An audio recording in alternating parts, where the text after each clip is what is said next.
سنن بحقی کی روایت ہے، حضرت ابو ہریرہ رضی اللہ عنہ روایت کرتے ہیں کہ جناب رسول کریم صلی اللہ علیہ وسلم نے ارشاد فرمایا، المعدۃ حوض البدن والعروق الیہا واردۃ فاذا صحت المعدہ صدرت العروق بالصحة وإذا فسدت المعدة صدرت العروق بالمرض۔ جناب رسول کریم صلی اللہ علیہ وسلم نے ارشاد فرمایا، معدہ پورے بدن کا مرکز اور پورے بدن کے لیے حوض کے مانند ہے، پانی کے حوض کے مانند ہے، اور پورے بدن سے معدے کی طرف رگیں ایسی ہوتی ہیں جیسے حوض سے پانی کی پائپ لائن نکلی ہوئی ہوتی ہے۔ حوض میں جیسا پانی ہوگا رگوں میں ایسا ہی پانی جائے گا۔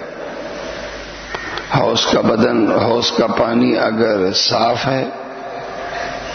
تو رگوں کے ذریعے منتقل ہونے والا پانی بھی صاف، اگر وہ پانی گندا ہے تو رگوں کے ذریعے منتقل ہونے والا پانی بھی پھر گندا ہوگا۔ اسی طرح فرمایا اللہ کے نبی صلی اللہ علیہ وسلم نے، معدہ اگر ٹھیک ہوگا تو بننے والا خون جو رگوں کے ذریعے پورے جسم میں منتقل ہو رہا ہے وہ بھی صحیح، اور اگر معدہ ٹھیک نہیں تو رگوں کے ذریعے پورے جسم میں منتقل ہونے والا خون وہ بھی پھر ٹھیک نہیں، اور اس سے بیماریاں اور بعض اوقات لا علاج بیماریاں پیدا ہوں گی۔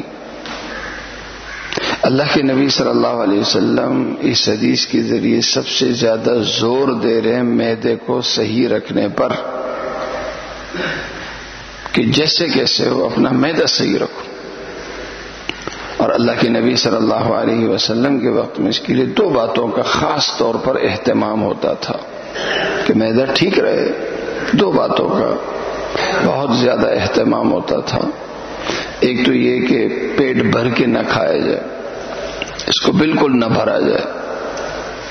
کہ پیٹ جب فل ہوتا ہے تو وہ بھی سبب ہوتا ہے معدے کے خراب ہونے کا۔ اور دوسرے نمبر پہ جس کا سب سے زیادہ اہتمام ہوتا تھا وہ یہ کہ جب تک بھوک نہ لگے، جب تک صحیح معنی میں بھوک نہ لگے،